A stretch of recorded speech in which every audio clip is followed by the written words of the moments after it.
सानेहा 9 मई में मुलव्वस 25 मुजरिमान को सजाएं सुना दी गई। फील्ड जनरल कोर्ट मार्शल ने पहले मरहले में 25 मुजरिमान को सजाएं सुनाई। ISPR के मुताबिक शवाहिद की जांच पड़ताल और कानूनी कार्रवाई की तकमील के बाद सजाएं सुनाई गई।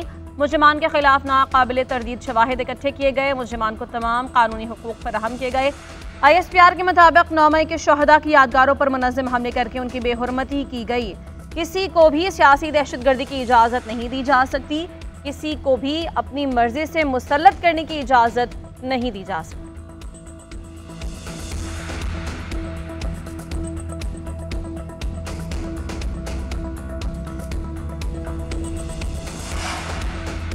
जना हाउस हमले में मुलव्वस 11 मुजरिमान को 2 से 10 साल कैद बामुशक्कत की सज़ा। GHQ हमले में मुलव्वस 2 मुजरिमान को 10-10 साल कैद बामुशक्कत की सज़ा सुनाई गई। पंजाब रेजिमेंटल सेंटर मैदान हमले में मुलव्वस 5 मुजरिमान को 2 और 10 साल कैद बामुशक्कत की सज़ा। PAF बेस मियां वाली हमले में मुलव्वस 2 मुजरिमान को 10-10 साल कैद बामुशक्कत की सज़ा। मुल्तान कैंट चेक पोस्ट हमले में मुलव्वस 2 मुजरिमान को 3 और 4 साल कैद बामुशक्कत की सज़ा।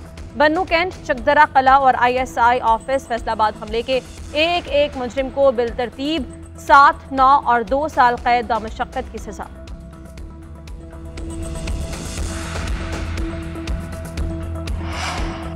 नौ मई को कौम में जलाओ घेराव के अफसोसनाक वाक़यात देखे। 9 मई के पुरतशद्दुद वाक़यात तारीख में से अहबाब हैं। 9 मई को कौम ने सियासी तौर पर भड़काए गए इश्तिआल अंगेज़ तशद्दुद को देखा। ISPR के मुताबिक 9 मई के मास्टरमाइंड और मनसूबा साजों को आइन और कानून के मुताबिक सज़ा मिलेगी। मनसूबा साजों को सज़ा मिलने पर ही मुकम्मल इंसाफ होगा। रियासत पाकिस्तान 9 मई के वाक़यात में मुकम्मल इंसाफ मुहैया करके रियासत की अमलदारी को यकीनी बनाएगी। 9 मई के मुकदमे में इंसाफ फराहम करके तशद्दुद की बुनियाद पर की जाने वाली गुमराह और तबाहकुन सियासत को दफन किया जाएगा। ये सजाएं सियासी प्रोपेगेंडा, झूठ का शिकार बनने वालों के लिए तनबीह होगी।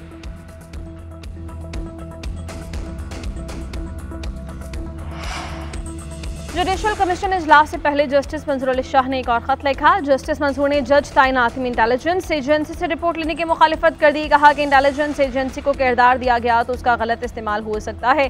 खत में कहा गया कि रूल्स में आईनी बेंच के लिए जजेस की तैनाती का मैकेनिज्म होना चाहिए। आईनी बेंच में कितने जजेस हों, मैकेनिज्म बनाना जरूरी है। आईनी बेंच में जजेस की शमूलियत का पैमाना तय होना चाहिए। किस जज ने आईनी तशरीह वाले कितने फैसले लिखे, ये एक पैमाना हो सकता है। कमीशन बगैर पैमाना तय किए supreme court, Sindh high court में आईनी बेंच तश्कील दे चुका है। जस्टिस मंजूर अली शाह ने जजेस तैनाती से मुताल्लिक रूल्स पर मजमूई राय भी दे दी। 26वीं तरमीम से मुताल्लिक अपनी पोजीशन वाज़ेह कर चुका हूँ।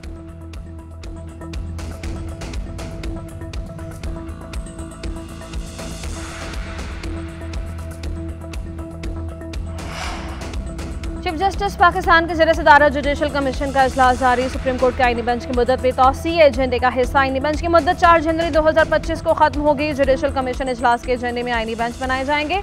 आईनी बेंच जुडिशल कमीशन की जानिब से 2 माह के लिए बनाया गया था। सुप्रीम कोर्ट का आईनी बेंच 5 नवंबर से 4 जनवरी तक बनाया गया था।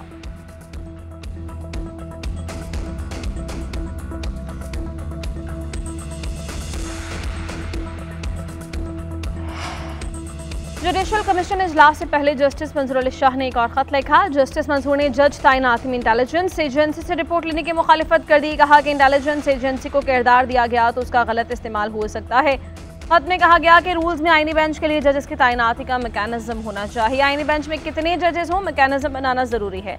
आईनी बेंच में जजेस की शमूलियत का पैमाना तय होना चाहिए। किस जज ने आईनी तशरीह वाले कितने फैसले लिखे, ये एक पैमाना हो सकता है। कमीशन बगैर पैमाना तय किए supreme court, Sindh high court में आईनी बेंच तश्कील दे चुका है। जस्टिस मंजूर अली शाह ने जजेस तैनाती से मुताल्लिक रूल्स पर मजमूई राय भी दे दी। 26वीं तरमीम से मुताल्लिक अपनी पोजीशन वाज़ेह कर चुका हूँ।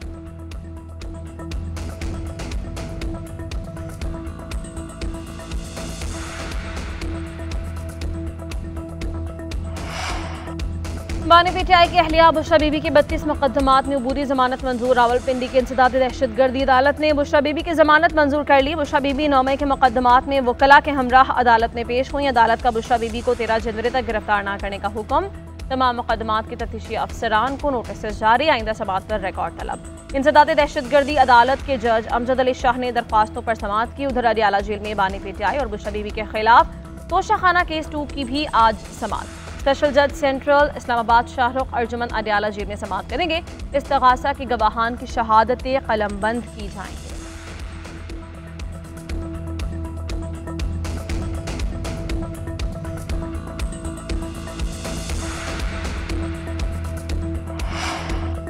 तहरीक इंसाफ से मुज़ाकरात के लिए कमेटी बनाने पर एक आध दिन में पेशरफ्त हो जाएगी। वज़ीर-ए-आज़म के मशीर राना सनाउल्लाह ने कहा कि तहरीक इंसाफ के साथ हर मामले पर बात हो सकती है, लेकिन गारंटी नहीं कौन सी बात मानेंगे और कौन सी नहीं। उन्होंने कहा कि बानी पीटीआई के खिलाफ 190 मिलियन पाउंड केस के फैसले का मुज़ाकरात पर कोई असर नहीं पड़ेगा। ख्वाजा आसफ ने कहा मुज़ाकरात बैक चैनल के बजाय अवाम और मीडिया के इल्म में होने चाहिए, किसी फर्क के मुकरने की गुंजाइश न हो। उन्होंने कहा कि अवाम को पता हो कोई क्या पोजीशन ले रहा है। मुज़ाकरात का पाकिस्तानी अवाम के मुफादात पर फोकस होना चाहिए। किसी फर्द या गिरोह के मुफादात या रिलीफ के लिए मुज़ाकरात करना धोखाधड़ी के मुतरादिफ होगा।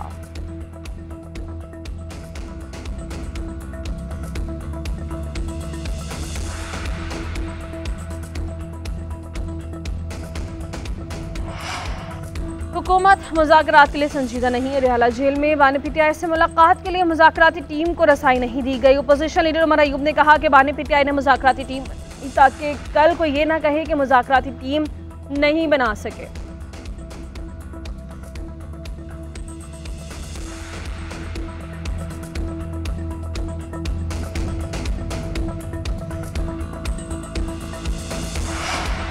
अमन मुआहिदे के बाद कुरम में मामूलात ज़िंदगी बहाल हो जाएंगे। एपेक्स कमेटी के फैसले के रास्ते में कुरम को असलहे से पाक किया जाएगा। बैरिस्टर सैफ ने कहा कि बंकर्स की मिसमारी भी यकीनी बनाई जाएगी ताकि इलाके में पायदार अमन हो।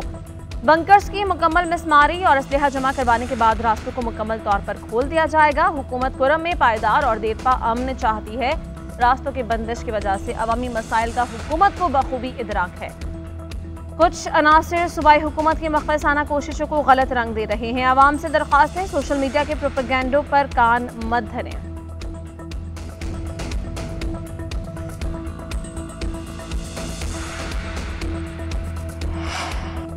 कराची ने किसी ज़बान शनाख्त के खिलाफ बात नहीं की। कोटा सिस्टम लसानी शनाख्त की बुनियाद पर लगा था, एडमिनिस्ट्रेटिव नहीं था। एमक्यूएम रहनुमाओं की प्रेस कॉन्फ्रेंस। खालिद मकबूल सिद्दीकी ने कहा इस वक्त की नस्ल को शनाख्त, हुकूक के तयन और इक़्तिदार की वजह से इकट्ठा होना पड़ा। फारूक सत्तार ने कहा मुहाजिर डे मनाने पर गवर्नर सिंध के इक़दाम को सराहते हैं। 3 साल से गवर्नर हाउस में सिंधी कल्चर डे मनाया जा रहा है। मुहाजिर की सकाफत बानियाने पाकिस्तान की सकाफत है। किसी के वजूद को मानने से कभी इनकार नहीं किया।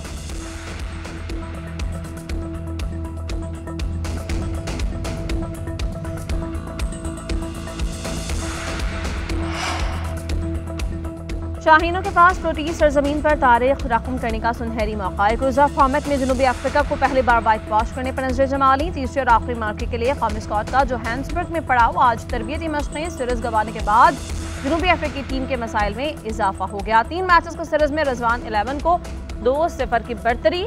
आखिरी मैच कल होगा।